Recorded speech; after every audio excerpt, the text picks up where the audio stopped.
when your past lives have a dual purpose. So, I'm Erin, intuitive medium, Akashic and spiritual mentor. And so, last night in the Akashic Mastery class, so where my students are learning to work in the Akashic Records, past lives, what we did was a live session. So, what I did was walk them through, show them how my process works, what you ask, what you do while you're in there, and how to clear. So, they're starting to learn to clear things in their past lives. So, one of the students had, not necessarily in invisibility, but she had to be kind of Jekyll and Hyde in life. So she kind of has to hide who she really is from certain people in her life, and which is preventing her intuitive gifts and abilities from really expanding and growing, because there's some judgment, there's some fear on the end of the other people who don't really understand what she's doing, the work that she's doing, the healing and the growth. I wonder where am I going today? So what we did and what we went into the lifetime for, we wanted to clear anything that was holding her back in her current life. So what is it? What was holding her back? And so the cool thing that we found, it was, and I love it when these lifetimes come up, because a lot of times in our past lives, we kind of have a dual purpose lifetime. So she was a really, really powerful healer, very powerful from birth. We all have intuitive gifts and abilities, but her great grandmother kind of raised her and was like the healer of the location. So and so she grew up learning and enhancing and honing these gifts and abilities. So, and it was interesting how a lot of times as healers back in the past, we were hidden, and people came to us at night, or it wasn't like an open upfront, like we go to the doctor today or a naturopath or whatever. You just go. Where back then, a lot of times it was hidden, it was under the radar for whatever reason. So, because on our end as healers, intuitives, light workers, there's a lot of persecution. So, it just so happened that in this lifetime, they went to them twice a month unless there was an emergency. So, usually around the moon cycle. So, her gifts and abilities were incredibly strong, and I've seen it quite a bit. There was like a lime green kind of jewel in the forehead, and I've seen it a lot. So I've seen that a lot in past lives. But so she grew up with her great grandmother and honing and enhancing these skills and abilities. So come into a little bit later, not later, but in her late 20s, she had met someone, and that person kind of threw down an ultimatum and said, I can't be associated with the town witch. So either you stop doing that, or we're not going to be together. And they kind of had a relationship for about 3 years, and she was choosing her gifts and abilities, and as she was going to inform the person that she was in a relationship with, she tragically died. So she had to choose. She had to hide who she really was from the world.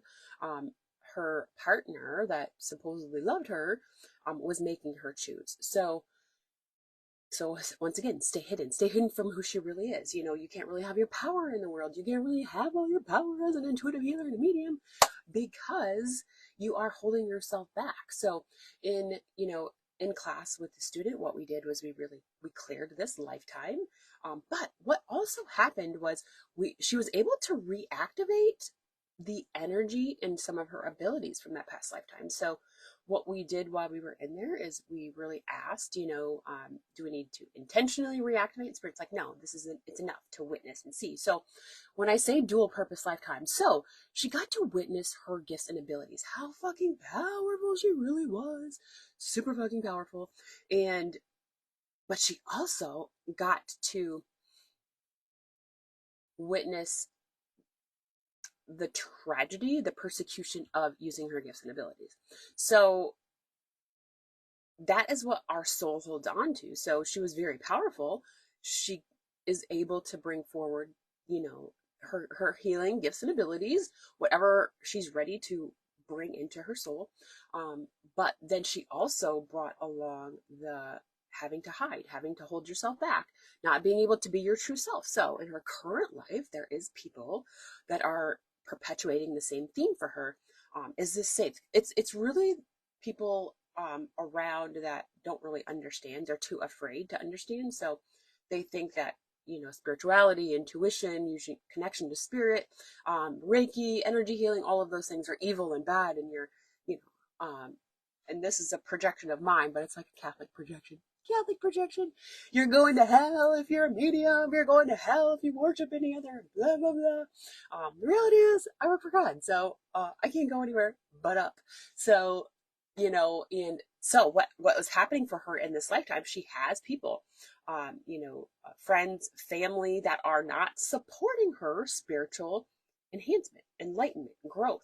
So as she's growing her abilities and enhancing who she is, past life, obviously she's in the Akashic Records class, so she's learning and adding that skill to, her abilities, and she's not supported in life. So her gifts and abilities, she feels are held back because she can't really be her true self. She can't really post on social media.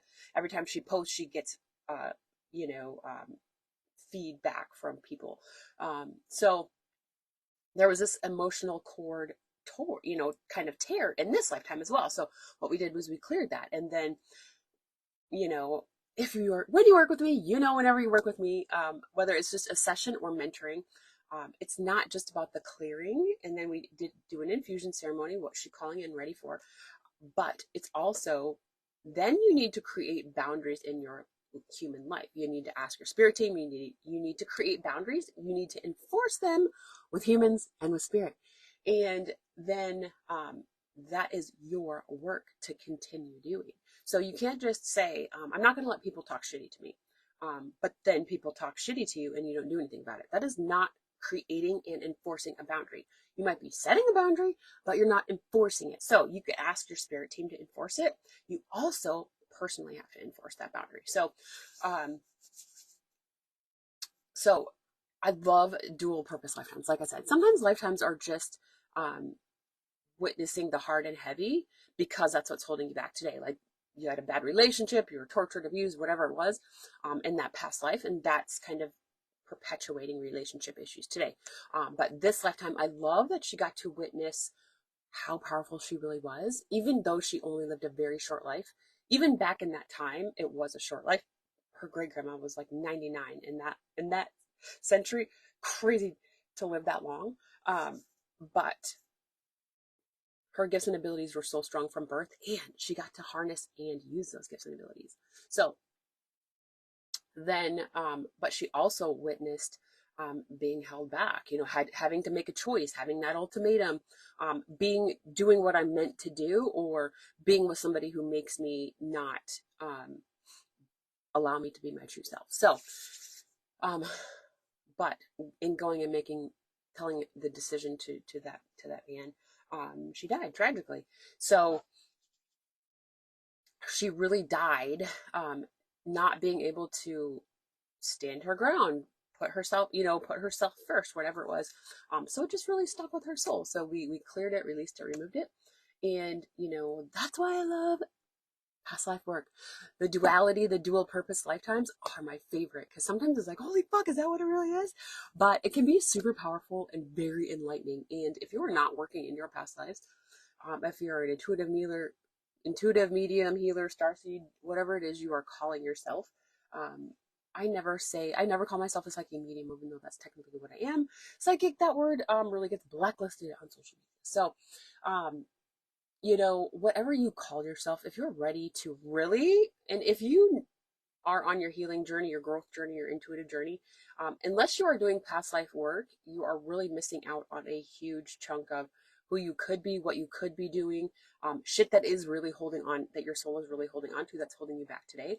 So, your past lives might just seem like a cool thing to do, but it's very fucking powerful. And, if you're, like I said, if you're developing and you're on your healing journey, our healing journey, the more we heal, get rid of our own shit, the faster, the more fun, the faster and easier it is to connect to your intuitive gifts and abilities. So you're always going to be on your healing journey. So, you know, if you're ready to add in past life work, then let me know, because I have Akashic Mastery, the program. So Akashic Mastery 1, you learn to work in the Akashic Records for yourself. And then Akashic Mastery 2 is where you will learn to work in your Akashic Records for clients. So you start charging, you start doing it for other people. So I am requiring you do the first one first, learn how to work in your records, clear, heal, bring gifts forward, and then you can take the second program where you learn to do it for your clients. You know, learn to charge and all of those things, what to do, what to ask, you know, how to set all that stuff up. And I think I have it last night. I think we extended class a little bit. So I think it's going to be maybe February 13th, maybe second or third week of February. The next round of Akashic Mastery will start. So if you're ready to really work in your past lives and fucking powerfully work in your past lives, then Akashic Mastery starts again. Like I said, it's going to be like the second or third week in February. I think right now maybe I have it at the 13th. I know we extended last night, so we're going to have another call. Just because of the holidays, everybody just didn't have as much time to get in and have experiences. So otherwise, if you just want to work with me and have me help you clear and release and do things from your past lives, soul alchemy sessions, those are always open. So they're open for January, and I don't let you book too far in advance. I think maybe 60 days at most. But so January, February is open if you want a soul alchemy session where I do the work for you, but you are a part of it. You're part of, you know, part of the session, and you're in the clearing and healing and all of that stuff. So because it's not just clearing that past life as well. We cleared a whole bunch of other things for her at the same time that were mingling or also kind of part of the issue. So we cleared a few other things. So we cleared that past life and other things, you know, that were things and people that were hindering her in her life today. So yeah, let me know if you have questions on that. I would love to know if you have past life questions. I'm trying to develop my calendar for the year. I don't know if I'm going to do maybe my goal is to go live every day of 2024. Even if it's just dumb shit that I talk about or something random that happens, I'm going to go live every day, but possibly maybe once a month, a Q&A or something like that. So, and just a PSA, if you are in my Facebook group, I'm considering closing it down and opening it in Telegram. I do not love how the FB limits what you see and how often you see it. I want to make sure I provide value, so that's why I don't do a lot in my group now, because it's just another thing that you got to do. But then if you have to go to Telegram, that's another thing. So I want to make sure I'm providing value. So don't be surprised if the Vintage Moons group goes away. So if you are on my email list, or if you're in that group, if I start Telegram, you will get notified, you know, that I'll be shutting that group down if you want to. So I was kind of thinking of, if you go to the Telegram, maybe I'll do once monthly, maybe card pull in there, or Q&A or something that's private, so you can get a little bit more connection with me that way. So yeah, so don't be surprised if I pull off my group off of Facebook. I'm just not. Facebook's just a beast. So, you know, people are telling me, I missed your clearing because I haven't seen your post for like 2 weeks. So it's like, you know, I don't love how it's like a roll of the dice, who and when gets to see what you're putting out. So don't be surprised if I move my Facebook group to Telegram and you're like, nothing ever happens in your group. I know, because I don't really know what I want that group to be yet. I don't want to just post and post and post. So what happens on Facebook is you have to post and post and post all the time to be seen. And the engagement bait posts, you know, what state do you live in? Let's connect, blah, blah, blah. All of that stuff. It's just a way to get engagement. And I really don't want my group to be about that. So I really want my group to be about people asking questions. They're curious. They want information. They want understanding.